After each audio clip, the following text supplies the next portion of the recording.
जय हिंद दोस्तों। इस वीडियो में हम लोग देखेंगे NCERT क्लास 6 के हिस्ट्री का चैप्टर 7 जो कि है अशोक, एक अनोखा सम्राट जिसने युद्ध का त्याग किया। तो आइए देखते हैं आज का पहला सवाल। आज का पहला सवाल है, मौर्य साम्राज्य की स्थापना लगभग 2300 साल पहले हुई थी। इसके संस्थापक निम्नलिखित में से कौन थे? ऑप्शन है अशोक, चंद्रगुप्त मौर्य, बिंदुसार, समुद्रगुप्त। इसका सही उत्तर है चंद्रगुप्त मौर्य।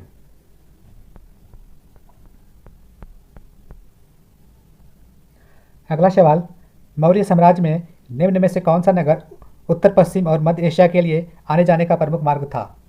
ऑप्शन है उज्जैन, कलिंग, तक्षशिला, लुम्बिनी।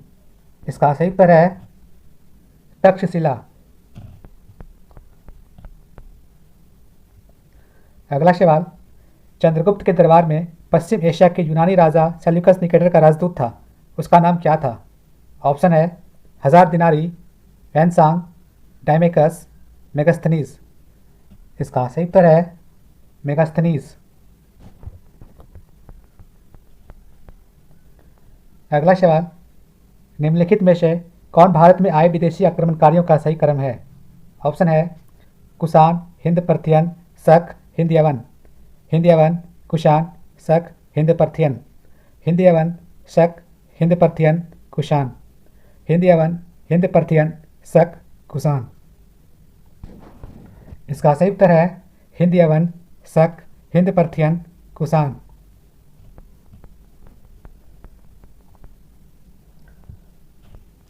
अगला सवाल, अशोक ने जगह जगह जाकर लोगों को शिक्षा देने के लिए अधिकारियों की नियुक्ति की। इन अधिकारियों को निम्नलिखित में से किस नाम से जाना जाता था? ऑप्शन है दुर्गपाल, धम्म महामात, आटविका, महामात।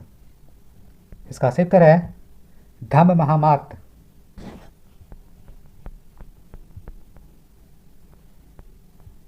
अगला सवाल, अशोक के संबंध में निम्नलिखित कथनों पर विचार कीजिए। अशोक ऐसा पहला शासक था जिसने अभिलेखकों द्वारा जनता तक अपना संदेश पहुंचाने की कोशिश की। अशोक के ज़्यादातर अभिलेख खरोष्ठी लिपि में है। अशोक ने अपने एक अभिलेख में कलिंग युद्ध का वर्णन किया है। उपयुक्त कथनों में से कौन से कथन सही है? केवल एक, केवल दो, एक और तीन, एक, दो और तीन। इसका सही उत्तर है केवल एक और तीन।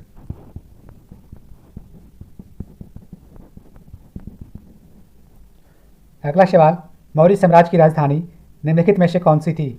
ऑप्शन है पाटलिपुत्र, उज्जैन, तक्षशिला, सांची। इसका सही उत्तर है पाटलिपुत्र। अगला सवाल, कौटिल्य द्वारा रचित प्रसिद्ध पुस्तक का नाम निम्नलिखित में से क्या है? ऑप्शन है चरक संहिता, अर्थशास्त्र, मिताक्षरा, उपरोक्त सभी। इसका सही उत्तर है अर्थशास्त्र।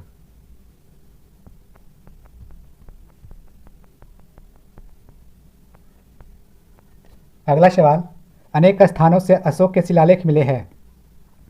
निम्नलिखित में किन स्थानों पर अशोक के शिलालेख प्राप्त हुए हैं? ऑप्शन है कंधार, ब्रह्मगिरी, जौगढ़, गिरनार, लुम्बिनी। नीचे दिए गए कूट की सहायता से सही उत्तर चुनिए। एक, दो और तीन, दो, तीन, चार और पाँच, तीन, चार और पाँच, उपरोक्त सभी। इसका सही उत्तर है उपरोक्त सभी।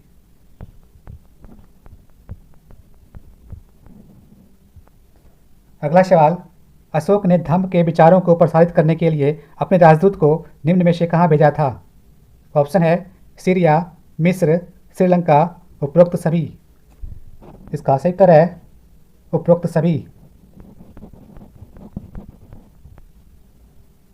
अगला सवाल, मौर्य साम्राज्य में अक्सर राजकुमारों को कौन सा पद दिया जाता था? ऑप्शन है राज्यपाल, कोषाध्यक्ष, दुर्गपाल, मंत्री परिषद अध्यक्ष। इसका सही उत्तर है राज्यपाल।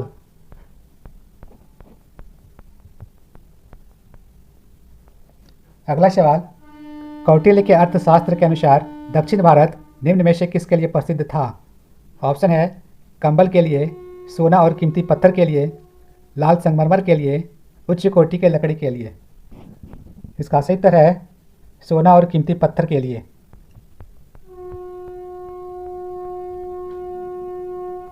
अगला सवाल, मौर्य साम्राज्य का निम्न में से कौन सा प्रथम शासक था जिसने अभिलेखों द्वारा जनता तक अपना संदेश पहुंचाने की कोशिश की? ऑप्शन है चंद्रगुप्त मौर्य, बिंदुसार, अशोक, कनिष्क। इसका सही उत्तर है अशोक।